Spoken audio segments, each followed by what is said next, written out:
Alright guys, the Fantastic Four are back in a brand new series. And what is the first thing they do? They go straight after Dr. Doom. But come on, this is Doom we're talking about. You think they learned by now? He's always got something up his sleeve. And this time, he doesn't just counter their attack, he erases them completely. And with them out the picture, who's left to stop Doom's reign?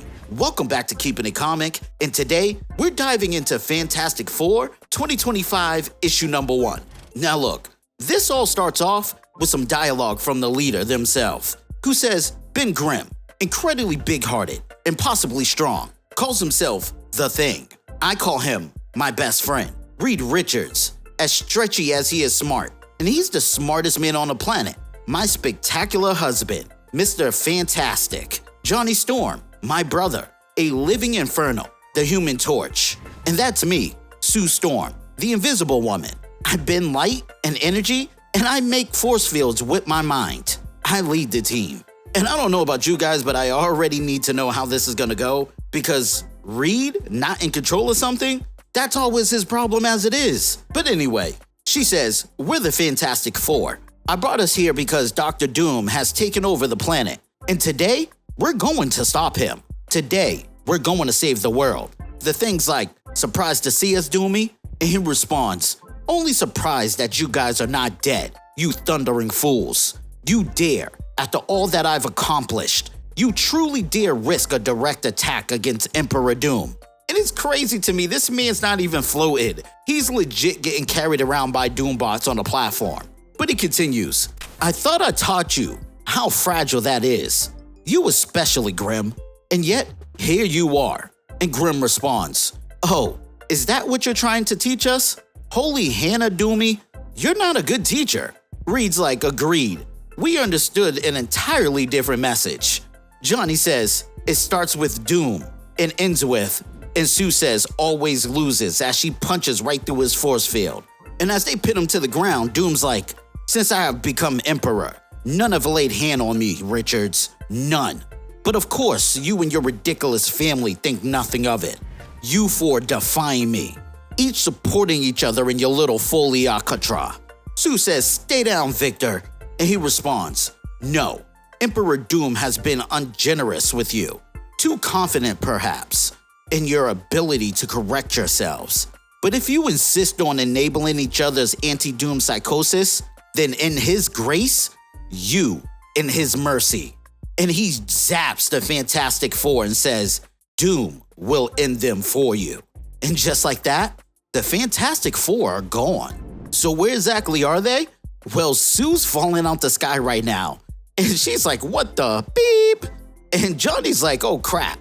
The Thing? He's like, I can use the soft landing here, Sue. Reed? Flame Brain? And of course you got Mr. Fantastic falling into a war, saying, fascinating.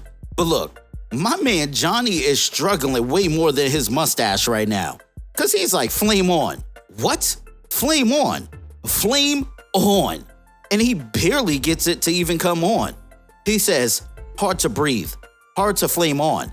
And I feel strange. I know this feeling. It's hypoxia. Your boy Johnny is suffocating to death. The first thing to do is to figure out why I'm dying, while I can still think clearly.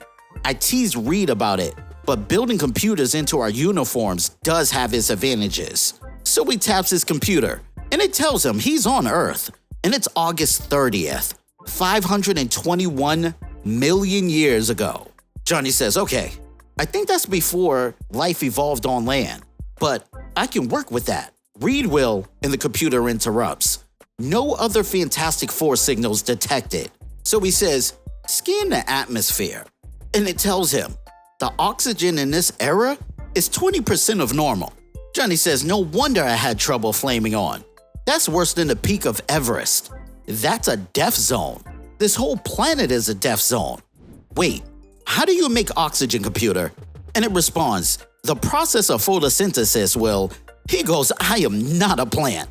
Electrolysis can, and he interrupts, not an electricity guy either. A catalyst-based decomposition of hydrogen peroxide will, and our boy Johnny is struggling again. He goes, I don't even know what those are. How does someone make oxygen with fire, computer, quickly? Idolized metals, if heated to sufficiently high temperatures, release oxygen. Rust? Hell yes, I can melt rust. And Johnny says flame on and gets to flying.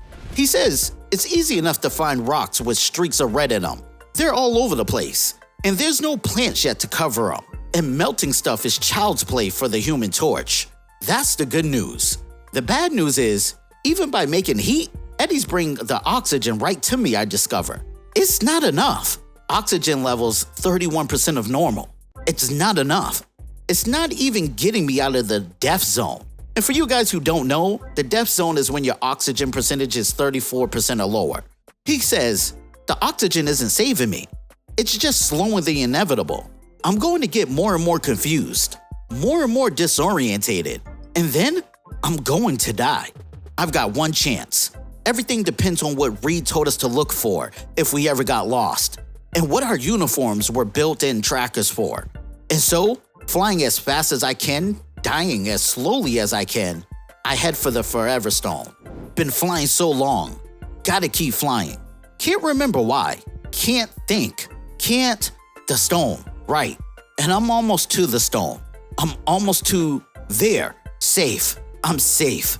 And as he crash lands, he says, just need to add the date, and I'm safe. But at the same time, the thing just crash landed. He's like, guys, little help? Cosmic rays give everyone else a way to not smash into the ground when they're falling. But not when it comes to old blushing blue-eyed Ben. No siree. And all of a sudden a crazy shadow has started to take over Ben. And he looks up and he goes, for the love of, and it's a freaking dinosaur.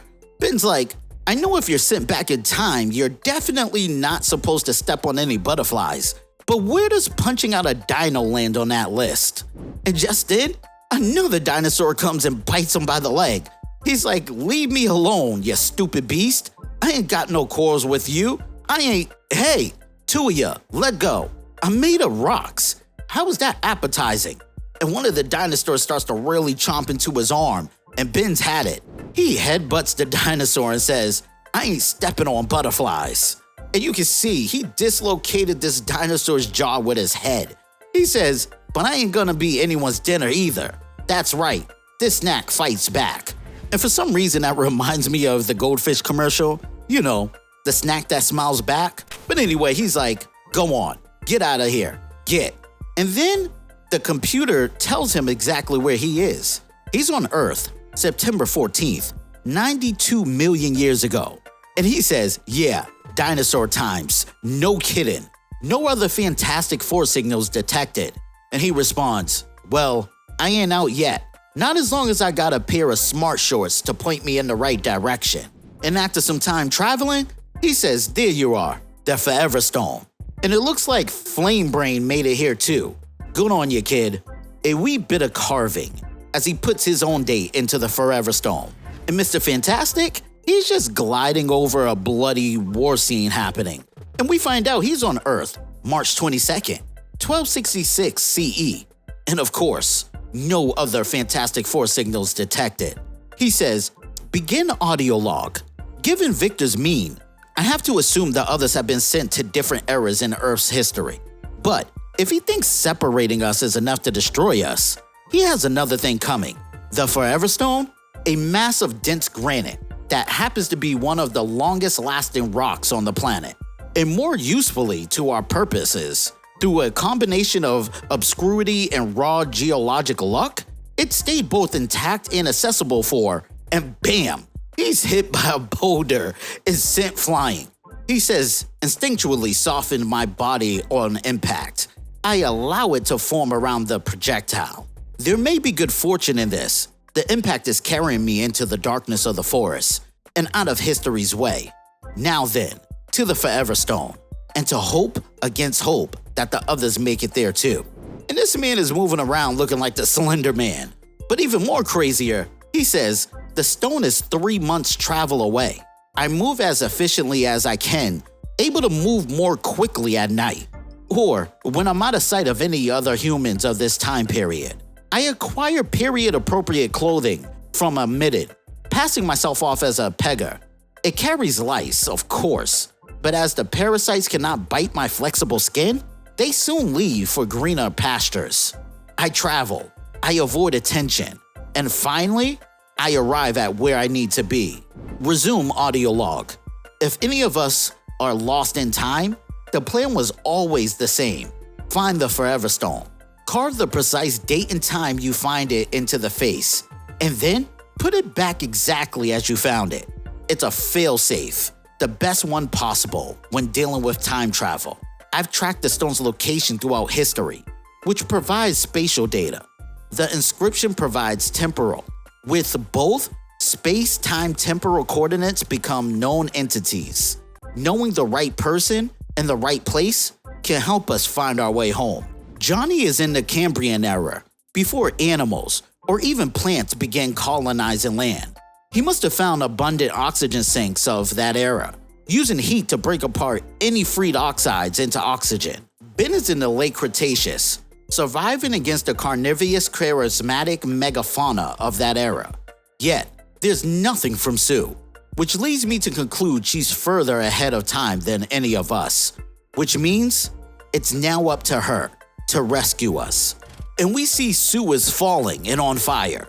She says, "What the?" Normally, when I use my powers, it's just across a partial spectrum.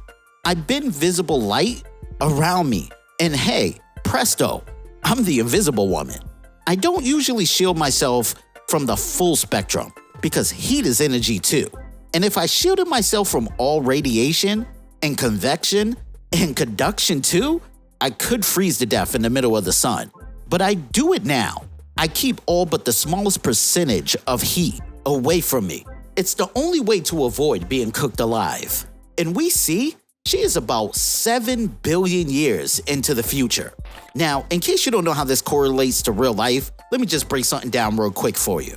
Currently, the Earth is about 4.5 billion years old, and they say the sun is expected to die and expand into a red giant in about 5 to 6 billion years, possibly engulfing the Earth. So with Sue being that far in the future, it's not hard to imagine that everything's dead. But anyway, Sue says, "I'm an archaeologist. I study cultures, languages, people, but I've still picked up bits and pieces of astrophysics here and there, enough to recognize that our sun is dying. It boiled off Earth's oceans long ago. Sometime soon, geologically speaking, the red giant will consume Earth entirely. It's the end of our everything. Our planet is dead, and I'm the last life on it. My only chance is to find a Forever Stone and no stone signal detected. No, it has to be here. We never looked this far ahead for the Forever Stone. We never thought we'd have to. There's nothing here. But if there's no Forever Stone here, then there's no way back. And if there's no way back, then my brother is dead. My best friend is dead. My husband is dead. And I, very soon, will be joining them." Alright guys, so I gotta know, how do you stop Doom when he's already won?